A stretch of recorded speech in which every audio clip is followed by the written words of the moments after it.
record. Hey guys, and welcome to the Punchline Approach book discussion. We are on the results. So we've gone through the 5 steps: presence, unveil to understand, navigate the neural pathways, so change habits and behaviors, create the vision that you want, and then what do you do with that vision? The how-to steps: choose, commit, cultivate, and continue.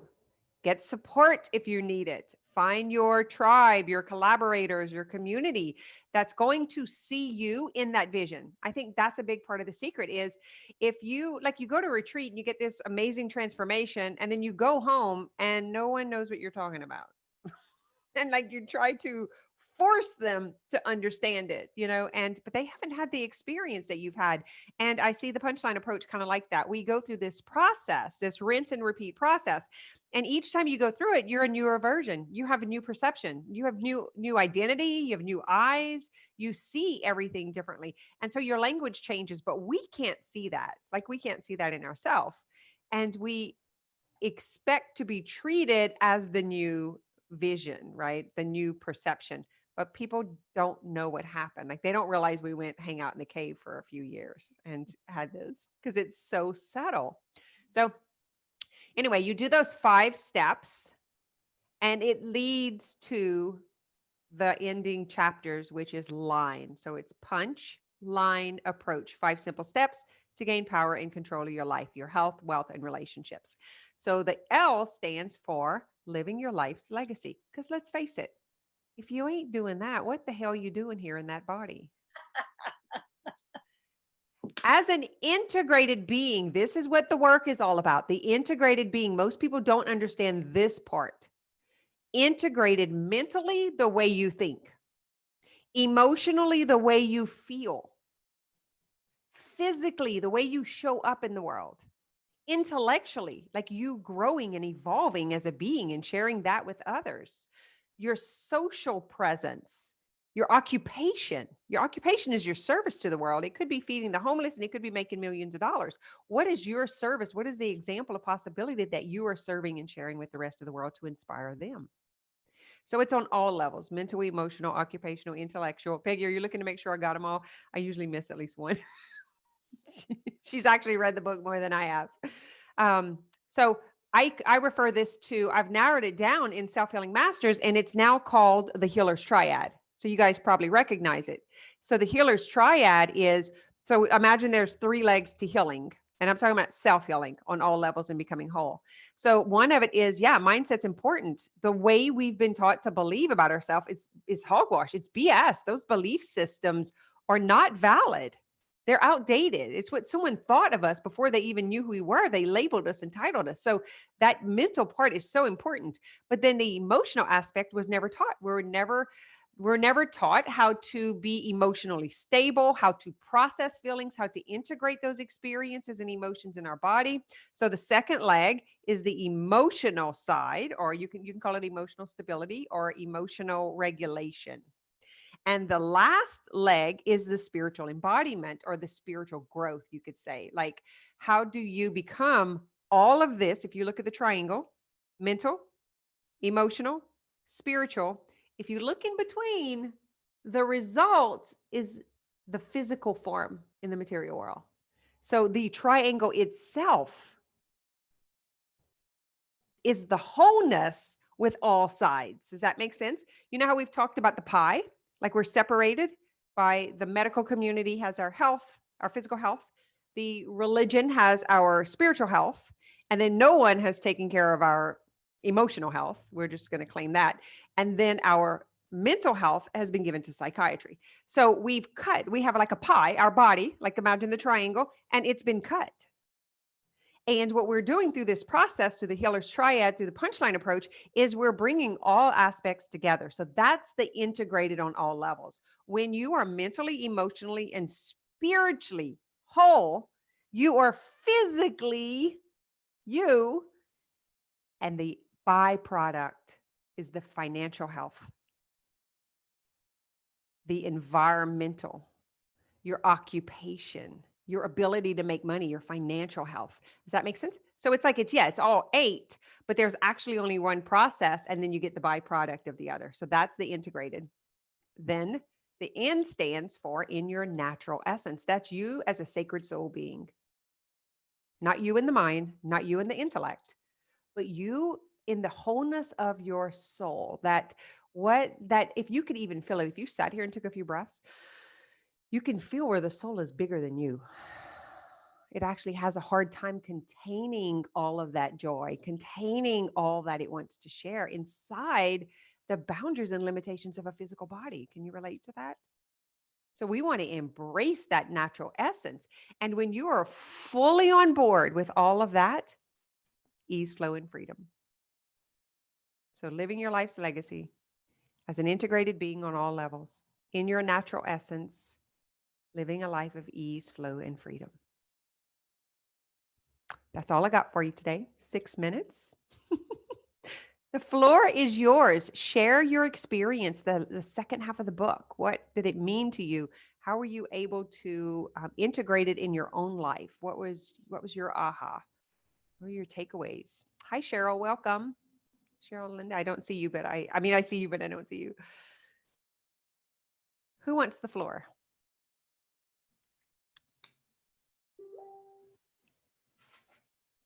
Come on, where's all my volunteers? Can I just ask a quick question, Kim? Yeah. I don't think even though I've been with you for a long time, I don't think I've ever heard you talk about like the physical I don't really understand what that means. Like I get the spiritual, emotional, mental, but what do you mean this physical in the I kind of didn't. So we have a master class coming out on this. Okay. So we've been discussing it in Self-Healing's Masters. You guys have heard me talk about the Healer's Triad, but you haven't received like the whole teaching on it. But this, I'm relating it back to this is where it's coming from. Okay.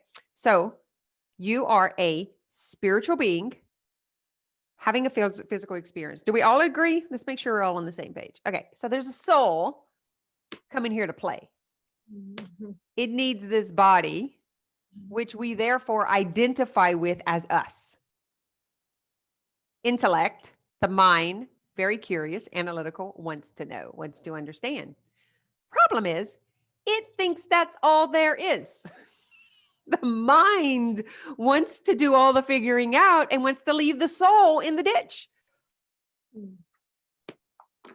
And so the mind, that's your ability to manage your mind, to notice when your mind is jacking you around, when it's pulling your chains, when it's fooling you by its conditioned self.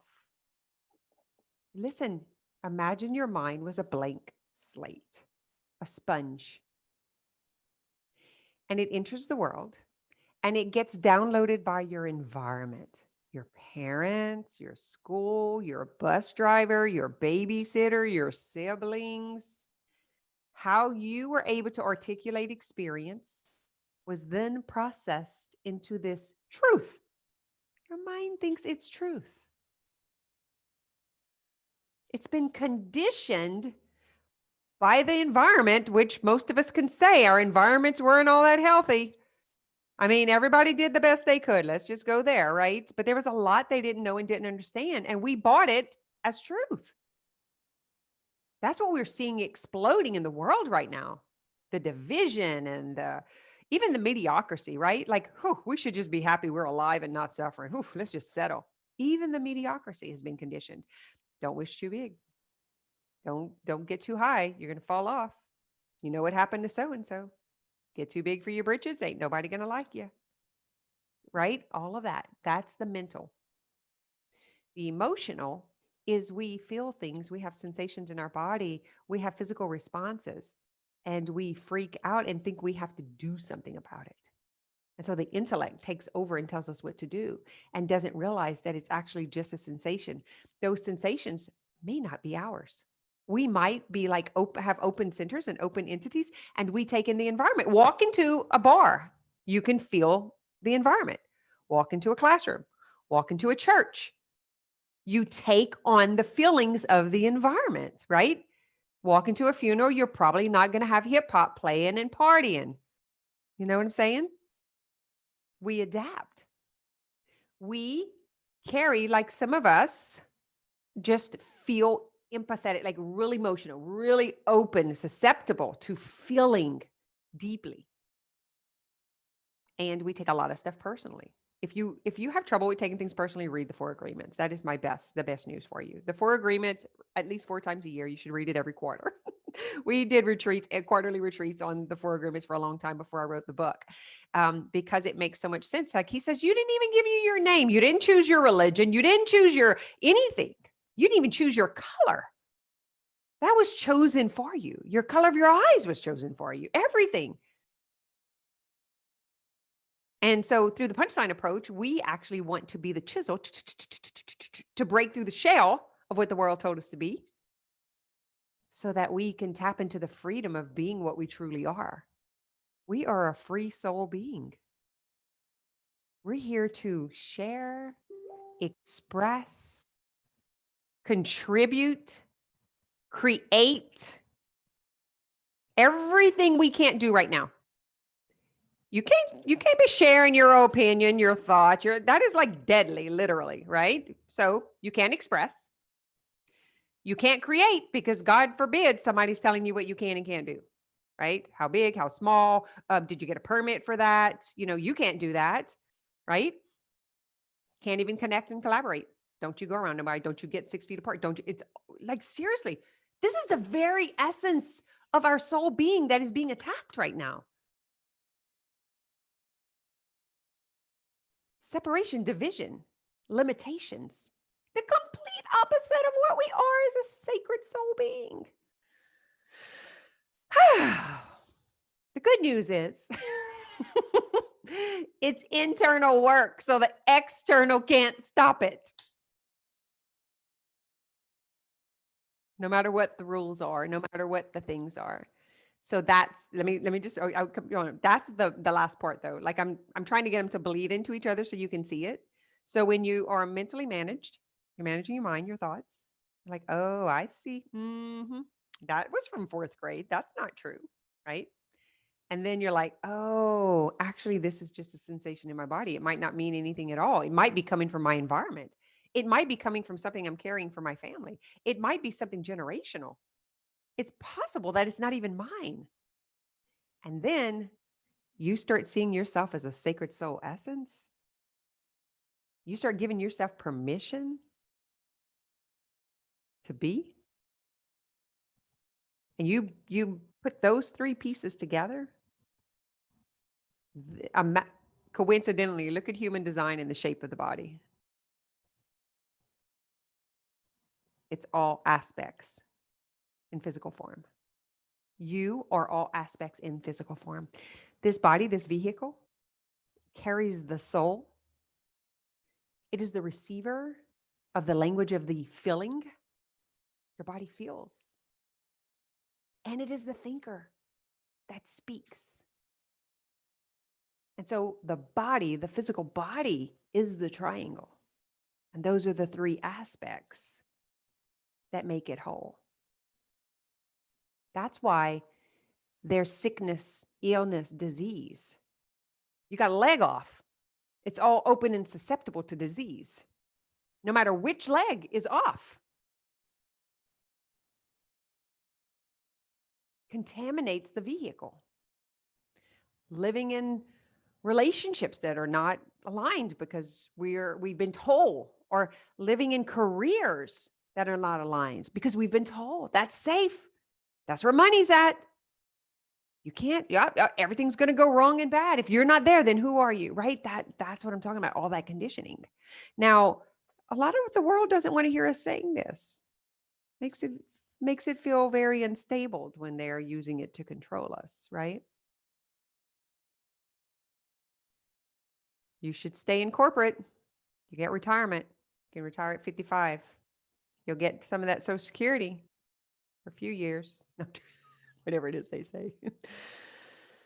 Right? You should stay married. Chantel, you should stay married. You should stay in that. It's bad. It's bad for the kids. It's bad for the whatever. Linda, you shouldn't quit that job. You should stay. That is a solid whatever it is that we're being told. I'm sure all of you can relate in some way or another. Okay, I'm now 15 minutes in, so somebody else please take the floor. Does that answer your question?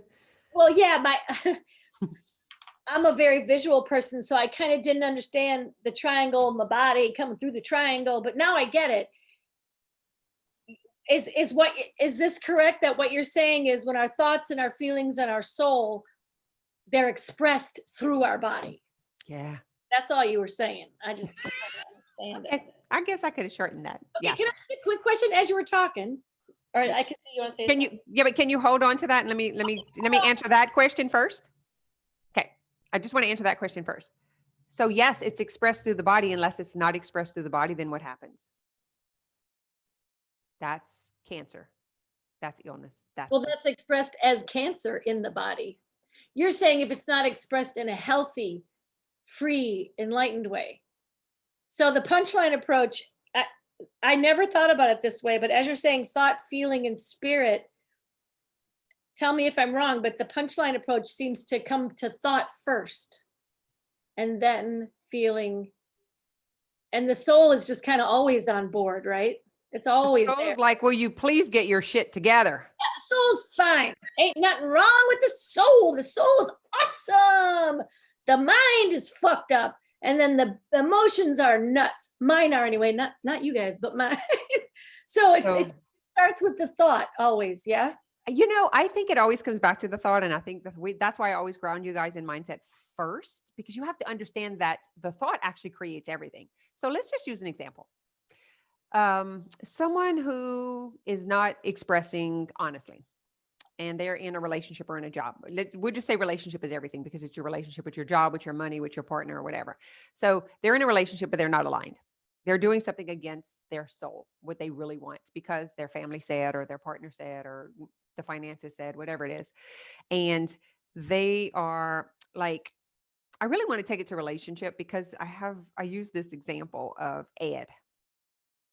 And it was like, that's like an eating disorder. You will develop an eating disorder. You either overeat to try to stuff, or you don't receive, or you starve yourself to try to ignore, and Ed is also emotional drama. So your brain creates like drama, a lot of problems. So you lack simplicity. Also, I'm like, we're live on YouTube. Let me see how I'm going to say this. Ed is also erectile dysfunction. And so when they suppress and repress and don't express, you see what I'm saying? I want to use that as how the body stops working. So think about the woman who's in the relationship who does not have a voice. Let's go here. She doesn't have a voice. She doesn't get to speak up. She doesn't get to express. She doesn't even get to be sexual because that ain't good. That ain't right, whatever, right? She doesn't get to like love fully. She will likely develop thyroid or breast cancer. Right? Yeah, you can speak from this yourself. So it doesn't flow. The expression doesn't flow. We're not moving freely. And so parts of our body, when we talk about illness and disease, the parts that are affected, you can find story. Like that's like, it's like the somatics of just understanding. I just see the body as a whole. Like I see this as a whole project, as a whole process. And so, you think about medical intuitives. That's where they have that understanding. There's plenty of books on this. There's lots of research backing it up. And kind of like when I use, human design, that is like a science. It's a system. It just so happens it tells us a lot of information, And so it's like, are we willing to go and unravel and ask the questions? And that's where the thoughts come from. So, I mean, I am still on your question, but I can go all over the place with this. So if we don't first understand that the thought is what's creating the result, in other words, my thought is I am not safe to express, my result is cancer. In other words, like I'm not even able to express my breastiness, my feminine, my right? My sexuality. And so you can see the relation. And then if he's not able to express and he doesn't feel safe and he feels resentful and regretful, guess what shuts off? I didn't make it up, by the way. It just came through in a weight loss and wellness meeting. It was like we found like 4 or 5 things that Peggy, were you there? That was like, oh my God, there's another Ed. There's another Ed. Emotional drama is the most common one. You guys all use it. You don't do the thing you want to do. Your brain creates all kinds of other problems. I can tell because you're like supposed to be putting out a post or an offer and you're spinning in someone else's drama. You're like making trouble or you're like cleaning the house. You find a problem that you can solve because you don't think you can solve the other one. So your brain creates that. Now, here's where it all lines up. That's also where TMS comes from. I'm not able to feel these repressed emotions. So my brain turns on something in my body to get my attention. And TMS will move. Headache, shoulders, knee. It's always something. People with TMS typically have a brace for every part of the body. They have an ankle brace, they have a wrist brace, they have a neck brace. I did. I had all of, I even had the crutches. Like my grandkid came out one day and had all of my things on me. And I was like, oh my God, I'm a hypochondriac.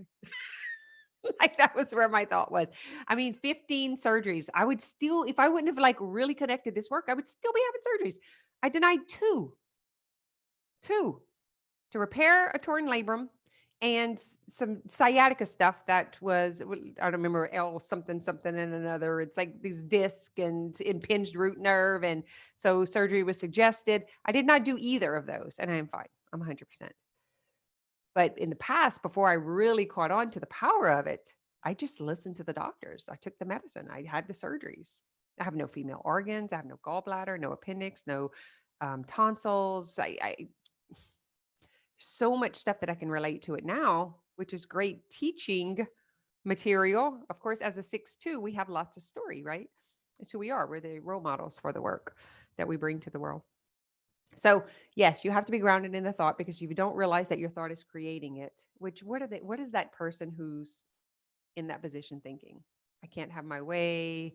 I just assume die. What is that person thinking before the condition is materialized? What do you think it is? Like, what are you thinking before it shows up in the physical body? Linda, give us some examples because Linda works in this arena also. We see it in massage therapy, right? We see it in their relationships show up in their body on your massage. Well, yeah, definitely when there's like relationship issues, you can definitely see the one thing is like the shoulders closing in, the neck, and like they're closing themselves off. They're bringing their shoulders forward, so they have a lot of neck and back issues. I know for me personally, when I was going through a divorce and everybody loved my ex-husband and I felt like I couldn't speak up on the situation, I went through some breast issues. I had to have biopsies and stuff done. And then after the divorce was finalized, everything checked out clear, you know? So, whenever they're having when they're not feeling secure in their marriage, like if there's like affairs or there's not like they don't, or there's money problems, you can see this because they're even having trouble paying for the massage. They don't want to pay, Mhm. they can't pay for their stuff. You will see it show up in low back. When they are putting something new out in the world, you'll see it in their feet, knees, and hips. Can't thrust forward, can't step forward. Knees are not flexible in helping them. So, does that make sense? That's why we want it all integrated. Anything else? Anybody else? Or Linda, you can share more example. Can I just say you're freaking me out because I went to go on my walk yesterday and I walk an hour almost every day and I had to come back because my hip and my knee on the left. I was going to ask you, what does the left side mean? And when you said they can't, that really freaked me out what you just said. It's awareness is the healer. We don't want to hear this stuff. We can deny it and we can say, My oh, legs. it's what's that? How do I heal my leg? Well, back to your question. What is your thought? And typically it's an unconscious thought. Yeah, because consciously I've been doing pretty good, feeling good. Yeah. So unconsciously is, I don't know what to do next. I can't take that next step. I'm afraid to thrust forward. I don't know what it's going to look like. So I should stay back. And so then you have the push pull of the needing, like the soul, like, hey, let's go. And the little girl or the boy's like, hell no, that is dangerous. And so you'll get that pull. Peggy had a lot of this in hers was the right leg, because right leg represents what you're putting out into the world. Left leg is what you're working through that came to you in the world. Left side is, Peggy, I'm going to get you. I see you unmuted. Left side is feminine. a lot of the mama sisters, like that kind of stuff that has happened coming in. Right side is I'm putting out. This is right side is like expression of your divinity, expression of your the actual core of who you are. Go ahead, Peggy. I was going to just reiterate with Susie. Kim and I had a breakthrough not too long ago with me not being able to move my leg, my right leg. And it was like freezing up on me. It was waking me up. The pain was so intense at night. I would literally have to take my thigh and lift it up off the bed and like make sure my feet were stable on the floor before I got out of bed. And we had a breakthrough session, and like that night, I realized I wasn't in pain anymore. And the next morning, like there was nothing. I got up and I was walking and everything's fine. And I have not had that pain since. So it's definitely, you know, the mind-body connection and the TMS.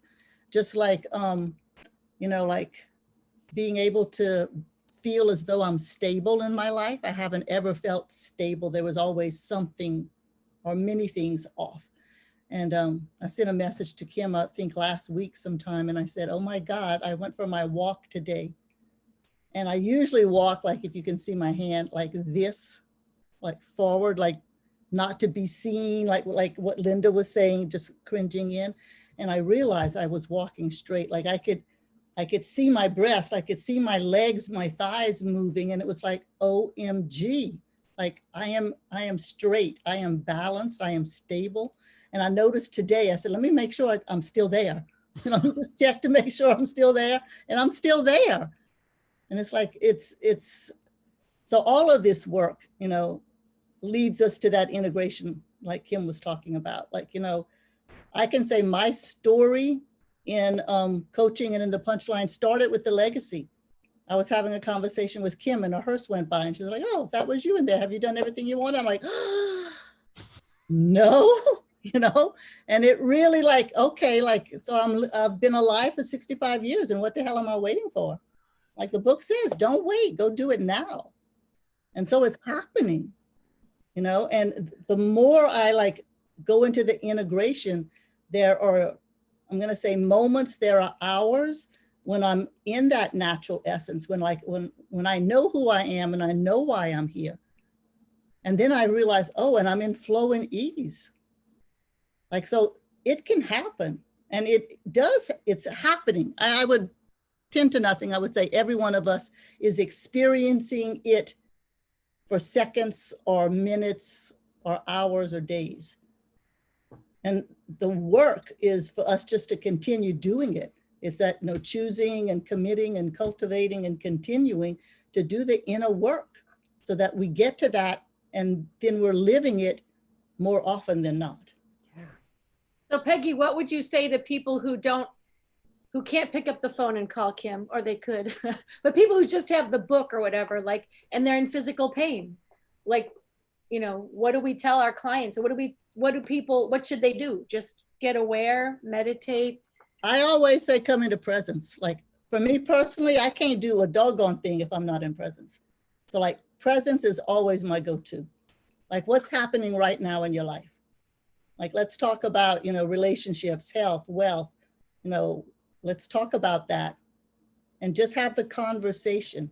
And I can't say exactly what I say because I say something different every time I talk to anyone. You know, I don't have a script. It's part of the flow. It's what they're saying. It's trusting my own intuition and trusting my knowing the punchline approach. Eventually we get to what the person is thinking that is creating the pain. Yeah. You imagine, because we live in a homogenized world and we think that we need a ABC 1, 2, 3 system. Like the punchline approach is so fluid. Mm-hmm. I mean, it's a living practice, and we always come back to the P. But I love the way you answer that, because if someone's listening to this and they're like, yeah, well, I don't even know what you're talking about, come into the More Than Mindset Facebook group. That's where we nurture you. You know, that's where we start teaching it. Go into the podcast. Like that's where all of this, there is information out there. You just have to hear it long enough to get your brain to, like, you're looking for a little gap to understand it, because TMS is a whole nother ballgame of belief. Let me tell you, that's probably, don't ever start a conversation with, oh, that could be something your brain is making up. You will get more doors slammed in your face than anything else you could say, you know? So really, it's exactly like Peggy said. It's like, what's going on in your life? Tell me what's happening. What happened 3 months ago? What happened 6 months ago? Because what happened 3 to 6 months ago is what's showing up in the physical body today. It takes time for it to. I watched my dad die.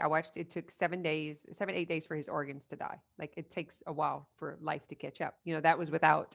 That was just dying without any kind of nutrients or anything. So you're imagining like something, you have this shock. Like right now, I should say this while this is live. Right now, we are in the shock, the PTSD of COVID. Everything that's going on, the Black Lives Matter, the COVID, the election, everything right now. We hear, I know here locally, and we have clients that they're experiencing, friends who have committed suicide, family who has committed suicide. We are going to see this. Plant your feet on the floor. We're not making it happen. We're just acknowledging that there are people who are not aware, who have no resources. They don't know. They don't have the coping skills.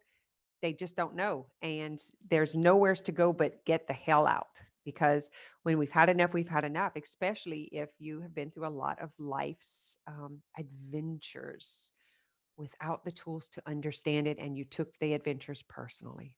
That's the best way I can explain it. Is we think it's about us. We don't realize it's our design, and it's the way things flow. It's what we signed up for. It's our capacity to understand. It's like really dropping blame and not trying to put people in a system. There is no system of exactly what to do. It's exactly what Peggy said. We, as integrated coaches, we treat people as a person, as a human entity, not as an assembly line that everyone needs to go here first or here first or here first. That it wouldn't even be helpful, because think about it, if we all sat in a room and what was the first incident that happened in your life, it's going to be different for all of us. Mine started at birth. Someone else's didn't happen until they were 30. Someone else's when they were 13. And so you can't. That's what I don't like about mindset coaching. It's like they take this one formula and just try to pistol whip people with it. I did say pistol whip. They try to and there's no, for me, the integrative coaching is about healing the nervous system. When you can heal the nervous system, then awareness is available, and awareness is the healer. It is not us. We're the conduit of the work. We're the example. We're the possibility.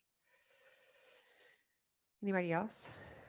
Great questions today, Susie. This is some really good stuff. Peggy, did you? Go ahead, Linda. Oh, I was going to say, I wanted to drop another little thing in here. I did have a massage client once, and it was probably like 3 to 4 months after a friend of hers had, or an acquaintance, somebody she knew, had committed suicide. And it was her first time coming to see me, and she was experiencing symptoms of plantar fasciitis.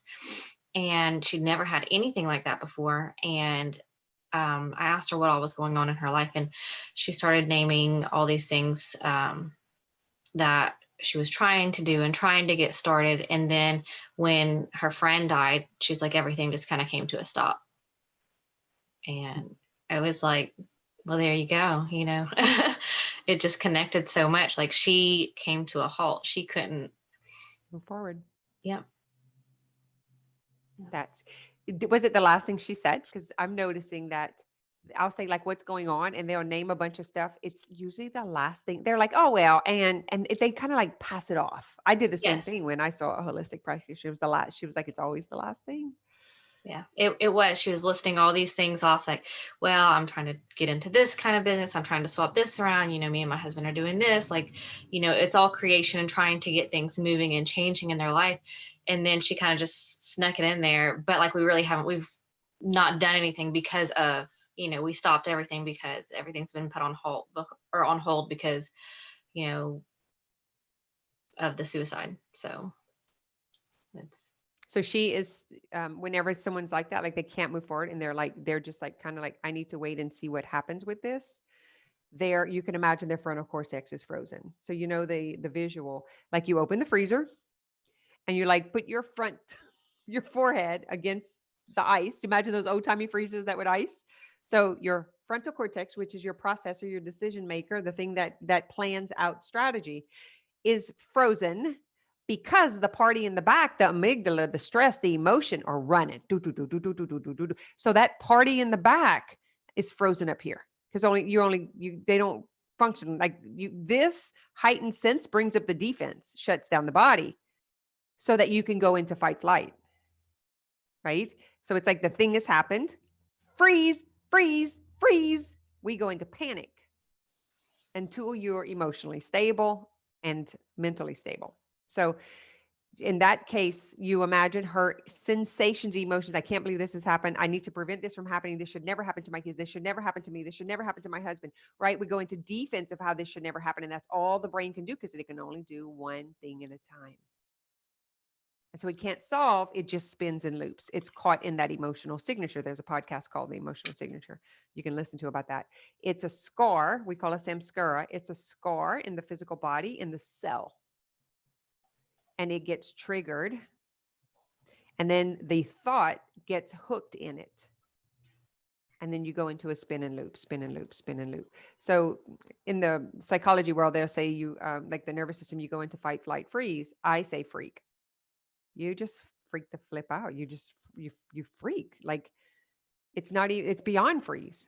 It's like I'm frozen and I'm freaking. So it looks like the frontal cortex frozen in the freezer. Your feet are on the floor. The icebox the freezer's open and your hands are flapping.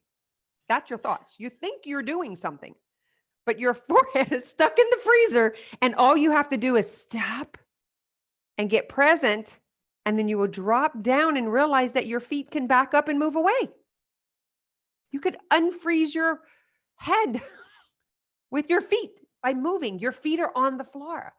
But the flapping, you think you're doing something. You're thinking. It's funny, huh, Linda? But that's exactly what we do. I'm laughing because it makes me think of a time my daughter, I have a van and it has a sliding door. And all you have to do is kind of pull the handle and it opens. Well, it closed on her finger and she's standing there staring at her hand closed in the door, just screaming, "Oh my gosh, what do I do?" And all she has to do is pull the handle and she would like release the door for her finger. But you go into that freak out mode and your body freezes and you're going crazy on the inside. That's what it reminded me. You don't have access to the part that tells you what to do, which is just back away. Stop flapping and just back up. Hey, I feel like I have to say something and then I won't say anything. I know I'm hogging, but I just feel like this is really, really important to say here in case people, like an example of a life coach or any kind of healer, intuitive person, doctor who's supposed to help you. An example, like what if we went to Linda's daughter and said, "Look at you, yourself. It's your own fault. You got," like sometimes I think that well-meaning, metaphysical, whatever, they blame the victim. Well, it's your own fault. Your thoughts are causing your pain. Blaming, which makes you feel worse. When I had breast cancer, I picked up a book and it's going to give me hope. Well, it's your codependent personality that gave your breast cancer. I was like, fuck you. I got your The last thing a cancer patient needs to hear is it's your own fucking fault, you loser, you're codependent. You shouldn't have been codependent, then you'd be healthy. So anyway, I just wanted to say that, yes, we all say different things to everybody, but no matter what you're dealing with, you got to always, I think, start with compassion, right, Kim? Okay. Don't blame yourself. So here it is. That is true. And they can't receive it until the defense is dropped and they have access to understanding. So if you can't help them get into the parasympathetic nervous system and get out of the fight, flight, and defense, they will not be able to receive it. Well, you And help then them by being compassionate and safe and holding the space, right? Well, it's the arrogance of the practitioner who doesn't want to teach, who doesn't want to explain, who doesn't want to share, and who doesn't have compassion. They just want them to get a result so that they feel good about the result. That's the lack. That's what's missing. I don't even know, like, I'm not even going to say it's on purpose. They are not in the role of being that compassionate healer or that compassionate space holder. They are the doctor who prescribes the medicine, or they are the practitioner who does the thing. Does that make sense? We just got to put people where they go and understand that their facts are on target. Their approach is not. And so we can take this. I had an analogy this week going to share with y'all. I thought was super interesting. And it was my husband. This Anyway, he's telling me about the lima beans that he's going to pick. The lima bean, like they just did not get big. There's big pods, but there's not lima bean inside of it. Like it's a little tiny bean. And so I was like, well, like what happened? What, shouldn't you just leave it longer? Is there something that you can do? You know, like if it were, and I'll go to the, you know, my world, and what do we do in that case? And he said something that was so brilliant. He said, you know, they had a hard life. We planted them, and then the hurricane blew, and then something, 2 or 3 things happened. And so they had every opportunity as we did. And then our environment pistol whipped us or beat us or flooded us or whatever. And I was like, that is brilliant, because I happened to be working on that little baby wound, that lacked the mom, that lacked the never being held or never being whatever it was, you know, and it's like, it made so much sense that on the outside, I am a full-hearted shell. I am strong. I'm so good in my work. I took all of my efforts and my pain and I threw it into something that I can offer the world. So the pod grew. The exterior looks like a lot of bean, you know, it's like there was a lot there. But the incidences that happened in life just made it harder for the tenderness of the seed to grow. You know, and so he pulled them out because I want to save them, right? And he's all about nature. Like, yep, birds die, things fall out of, you know, I'm just like, we got to save, we got to save. And he's just like a realist, you know, it's like, here's the problem. This is what we do. And he pulled them out. So I would take a picture of them because I wanted to share it with y'all in Self-Healing Masters. But I peeled them last night. And there were quite a few that were full. And there were quite a few that had like hardly a teeny something in it. But I just thought I wanted to share the brilliance of that. That's what we're dealing with in humanity. How many people that you know right out the gate were whipped by a hurricane, right out the gate, were hit by a storm or by lightning, right out the gate. You know, it's like there's so much in our world about this social, I don't know the word, Susie, you would probably know it, what we need to be doing for society, but where they want to go to the high chairs. But I was like the electric chairs, but it's like the problems before the high chair. It's inside the pod. The electric chair is the pod. This is the result. The nurturing and the growing and the teaching is here. It's in the mother. It's in the woman. We carry life forth. What's in our cells, what's in our body, what's in our understanding. Our moods are expressed. The embryos. Our environment dictates from there. And so trying to fix the lima beans after they're full blown on the outside is completely different from what we could be doing as society. Nurturing the children, nurturing the mothers, nurturing the women. Like, I think that's what we're fighting for and shifting through right now. You see this. And so it's always just mirrors. My mind works in mirrors. Any of my clients here can tell you. I don't work with personal story. I don't buy all that. They can get coached on me and tell me what I did wrong. And it's like, it doesn't affect me because I don't see life that way. I see life in mirrors. I see how we can choose to argue with reality and we can lose every single time, or we can choose to see reality and tatter. Tatter means we try, we assess, we tweak what we tried, and we try again, and then we assess. It's just a constant ever flow. And there's no arrival. And the only difference, I think we discovered this in the last call, the only difference between here and there is the T, which is a thought in the coaching world. And so you're actually there when you're here. I feel like that might have been a little off topic, but it's it goes back to that legacy, the legacy of the being even, right? Like even it had something to teach. Like that was, to me, I was like, I'm gonna make so much money on that. That's what I told him. I was like, that's brilliant. Tell me more. The ones closest to us can often be the most frequent mirrors. Yeah, G does that for me often. She brought out my scarcity story again today on a trip to the dentist. Yeah. And we typically blame them. That's why we have to heal these relationships. We want to blame what the mind, the intellect sees as the problem, and we don't realize they're actually the gift. They're the gift to show us our own shit.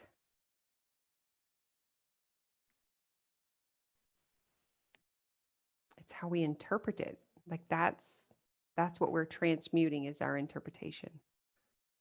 Recognizing when we're in the shadow so we can use it as a gift to come into the city, which is the highest expression of our magic. For me, my lifeline, my purpose, whatever you want to, whatever they call it, I'm looking at my life work is a 6/6, and it's all about conflict. I'm always in conflict. I'm always like trying to direct and change, like keep things clean and neat and tidy, and that creates conflict. People don't want to hear that, and so and that conflict gets transmuted into diplomacy. Like, wait a minute, there's conflict. Let's talk about this. Let's get the facts. Let's unveil. Let's navigate. Let's see what happened here, right? Instead of you get the blame or I get the blame. Like, what if one doesn't have to be wrong for the other to be right? What if we both are? What if both of our feelings and thoughts are valid? That's diplomacy. That's my gift to the world, is to be able to bring that forward. And what that turns into, it's the city of peace, the expression of peace, which is how can we all be in the human experience without fault, without finger pointing, without division, and yet be different. I would rather a bag of Skittles over a bag of brown M&Ms or whatever, one color. Like, we need the variety. We won't have the mirrors if we're homogenized. We won't have mirrors, and then we can't evolve. What happens? Can't all be alike. You help the little lima beans know that the hurricane wasn't personal. No, it was just to teach us this moment. Like, what if that was it? Linda had a couple of people request massage for this morning. She refused to let the let the dents do the work. I was so mad. I wasted my dad and missed out on money because she was being stubborn. The frozen and freak out last week was there. I wrote out my plans for the week. Then all kinds of sensations came. I became afraid that something was wrong. I couldn't get out of it. Then I text Kim and she asked questions. Then said maybe just freaked out, and there it was. It's just the awareness. It's just the awareness. None of us are more powerful than the others. Can they hold the presence to help you unpack the story? That's the gift. Can you do that for someone else? Can someone do that for you? Are you being supported, or are you always trying to be the supporter? Does your validation come what you give? Cheryl's like, this stuff is deep. That was me for 20 years. I was no one until I became a hairdresser and a nail tech, and people loved me. And when they didn't come, I felt crushed. Because I was like, please use me, please use me, please use me. It's the only way I get validation. It's the only way I'm seen. It's the only way I'm needed. Use me, take me down, kill me, use all my time. Like, I'm such a martyr.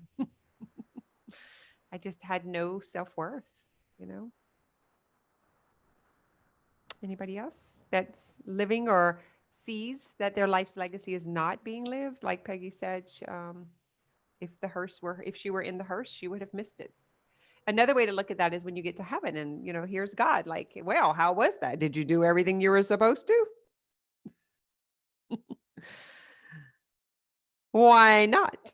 I gave you all of the gifts, the power. I gave you the tools. I sent the people to shake you up and grow you. My God's just going to say, come on in, honey. You deserve a break. Oh, yeah. Sit down, relax. Here, all the secrets of the universe. My God's nicer than your God. Sorry. I would have to say that. No, I was scared. I was afraid of what they would say. I didn't. I was afraid. I was afraid to jump out the airplane. I was afraid to For me, I'm afraid to end things. I held on to my CDL, which I never used for many years, just in case. I held on to my beauty shop license, just in case, just in case. I'm right now holding on to a sales tax ID. We haven't sold anything in 2 years, but I'm like, no, just in case we got to sell. Like, yeah. So I have like all of these degrees and licenses, and that just hold on to just in case. And I've gotten rid of 4, like the rent house. That was just in case I need, in case like we go broke and I need at least it's something. It's better than a tent. Like I'm just going to hold, just always settling for worst case scenario. And I had to really recognize that in myself. So for me, it's letting go of backup plans. That was, there's a podcast called that. I'm not sure the number. Mallory's not here, but it's Burn the Backup Plan and Choose to Trust. Those are 2 different podcasts, and they're my actual processes with clients and myself. When we record stuff, that's actually in the process of using the punchline approach. How about you, Chantel, Joyce, Candy? Where are you I would today? like to share something that I went through over the weekend, and the punchline came in just so naturally, just flowed out of me. Well, basically just the presence. I got in a phone call, and my daughter was on the 3-way in Lafayette going to her daughter's baseball game, and she had 3 of her 4 kids with her. And she started having tingling in her hands, her nose, her mouth, and her feet. And she says, Mama, I don't feel right. So I just told her, I said, I want you to take some deep breaths in and deep breaths out. I said, then try to pull over on the side of the road and just park. I didn't quite know what was going on at the time. She says, I'm not nervous. I'm okay. There's not a lot of traffic, because usually she gets nervous in traffic. And she ended up making it to the park. And she parked, I said, park by something, a building, a dumpster or something. Well, they had a dumpster. I said, park by the dumpster. And when she says, Mama, I can't put the brakes on. I can't feel my legs. I can't move my legs. They're heavy. So her car just ended up coming to a stop, and my grandson put it in park. And I told her, I said, I need you to breathe in and breathe out. I said, just close your eyes and don't focus on anything. And 3 kids are in the car, okay? And she had it on the car speaker. You didn't hear a drop from the kids. They were scared. They were nervous. And so I told them, I said, come on, we're going to do this as a family. Everybody just breathe in and then breathe out. I said, I need you to just come to presence. You're sitting down. You're good. You're safe. The kids are safe. And it just, after the fact, I reflected back on it. And I'm so grateful for the punchline, because without that, what would I have done? How would I have handled that situation? I'd have been like, stop in the middle of the road. I'm calling the cops. Don't move. I'd have panicked. So my daughter, my youngest daughter, was 10 minutes from her. She was at the zoo. So I called her on my mom's phone, and she got to my daughter. And when she got there, I had to actually come to presence myself. I just took a minute. I still had her on the phone, and I just started breathing and saying, she's fine. She's okay. Just reassure myself. And I did the breathing. I've never done that breathing, except whenever you would tell us, close our eyes and breathe. And I was like, okay, I'm doing what Kim says. I would just breathe in my mouth. And then when the paramedics got there, he was like, who's speaking on your car? Because he kept hearing me tell her to breathe in and then breathe out. And what had happened is she started having an anxiety attack, which was turning into a full-blown panic attack. And her hyperventilating, the oxygen wasn't getting to her fingers and her feet, which is causing it to go numb and heavy and weak. She couldn't do anything with it. So by me doing the breathing exercises, allowed all the oxygen to get back to her limbs. And he was very impressed with that. I'm like, it's the punchline. That's all I could tell him. But I was really grateful for it, to have to use it in like that, a spur of the moment. Not that I had a client call coming in, I was getting myself ready. It was just an instinct that it came. It was awesome. And then we found out that it was a full-blown anxiety that turned into a panic attack.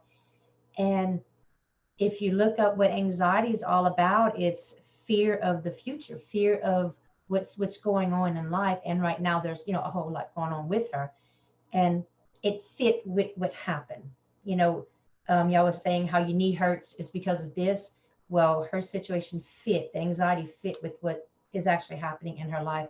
So to see it all come as one whole, it's wonderful. But yeah, I'm sad because I'm a child, but it was wonderful that I was allowed to physically and emotionally be there and hold that space in that time and to see why it happened, you know. Yeah, because it's like our intellect needs to understand, right? So you now have the tools for it to make sense and you were able to implement it. But you Yeah. chose to trust. That's what made this different. Yes. You chose, like, Mhm. the I am safe. You made a decision somewhere as I am safe. And then you stayed Yes. with it, and took her through the process. Like, I think that's a beautiful example of the work in full force, full on. And you know what else is fascinating is she could have not been having anything anxious in the core at all, but that's the way the body responds. The Yeah. body knows, like, we can't fool, y'all. We can't lie. Yeah. The repressed emotions have priority. Well, she kept saying that. We She's, can "Mom, I'm fake not, it. she says, I'm not nervous about nothing. I'm happy. Me and the kids are having fun. She says, why am I having this? I said, Angel, in the back, you Yeah. have all this baggage, I'll call you have all that junk. It's still there. Even though you're having fun here, you still have what's in the bag, and it just came full blown. And this is how it came out. It's like You know? inside the lima bean. You can't see it, but we know through the evidence. Yeah. And I think that's the hardest thing about, like, once you catch on to this work and you're doing it and implementing it, and it's so frustrating because people have a wall and they don't want to listen, they don't want to receive. And then we feel like we want to shake them, like we want them to get it. And I think that is, do y'all remember the reading for the meditation yesterday I can read it now, but we read the part about until we all get it, we don't get it. Until we all get it, we don't get it. I'm wondering if that's not something in our knowing. That's why we have that that's why we want to shake people, because we know that our advancement and evolving as a human is about all of it. Like, we can't without them. And so I don't think it's a scarcity thinking and about money or business or anything like that. I think it's an inner knowing. And, or wouldn't you say, Peggy, like an urgency for the people? Like, I used to think it was like ego and it was like a confidence, but not after reading that yesterday and contemplating on it. I was like, that is why we keep going. We keep chipping at the bits. That is why we keep teaching. That's why we keep showing up, because it's for all of us. It's for all of us. And then okay, like, can we tap into our own legacy? And just be sure about what it is, and to do our own work, integrate ourselves, and then show up naturally and let go of the anxiety and stress and just trust it's going to come in time. That's the ease and flow. Go ahead, Peggy. Yeah, it's like the belief that I have that, like, I heal and then I walk out in the world healed, and then you heal. Like, the healing that I do is not just for me, it's for all of us. Right. You know?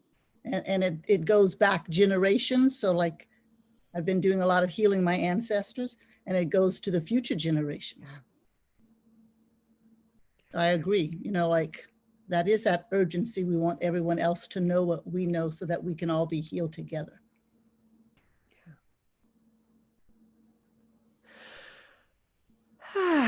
Exactly on time. So it's episode 74 is Burn the Backup Plan, if anybody's interested in that. I just think, when we can tie it together and it can all make sense, and there's no agenda and there's no separation. And anytime we're in regret, it shouldn't have happened that way. I should have done it different. I'm really sad about that. I'm resenting because I didn't. Just know you're in the past. And anytime you're anxious and stressed and afraid and thinking, what if the worst case scenario, you're both sides, you're out of presence. Because this one is futuristic fear and this one is regret. And so neither one of those are going to serve you, and Chantel expressed that beautifully. Like, it's right here, right now. We have the grace for every moment. That's the presence. And then we just unpack what we've been told, what is true, what is unconscious, what is conscious. We make ourselves open and available for that. Yeah. Does anybody, I don't have to hop off, but I mean, I do for the so for the sake of timing, but I personally don't have anything for 30 minutes, but so we can stay, I can end the recording and we can stay on it if anyone wants to share. So we can share, let's see, love, peace, joy of living together. We want to multiply it all. We're socialized to feel guilty, especially as mothers and women. Yeah. I think it's just not, I don't think there was anyone to blame. I think it's just what was known. It's just everyone did the best they could. But to be aware, like I had an epiphany yesterday. I was meditating and writing to my intuition, asking for advice. And it said, stop, just what you've been saying forever, Kim, but for some reason I couldn't hear you. Said, I had to write a letter to my intuition and then I listened. But it said, just stop all blame, regret, feeling sad that you like did a bad job raising your kid. Stop all of that and only think about his higher self, his goodness, the love. Just think about that. But I think as mother, I'll just speak for myself. I had this ideal to be the perfect mother, you know, way better than my mom. And so there's a lot of pressure. Maybe I put it on myself. But there's a lot of pressure in the media, moms, you know, we're supposed to be these saintly beings. And it's hard, you know, to elect and to know that that guilt doesn't help our kids. It doesn't help anybody. All right, guys, thank you for sharing, everyone that are watching on YouTube. If you want more of this work, we're in the More Than Mindset Facebook group. You're welcome to join. We do live calls and things like this. We have interviews. And we just kind of share. We're doing some human design chart discoveries right now. That's super fun. And if you want to take this work deeper and get the actual coaching and to work with me specifically and some of the members, then that would be happening in the Self-Healing Masters container. That's open till the it's kind of on its on and off thing. So it's going to be closing in a week and then we'll reopen in a couple of months. And so what we do is we huddle, we get to know each other. It's really intimate. And then we let a new crop in, you know, so that way we can kind of manage the flow of it. So, but coming to More Than Mindset, that's always open. So I'm going to go ahead and end this on YouTube.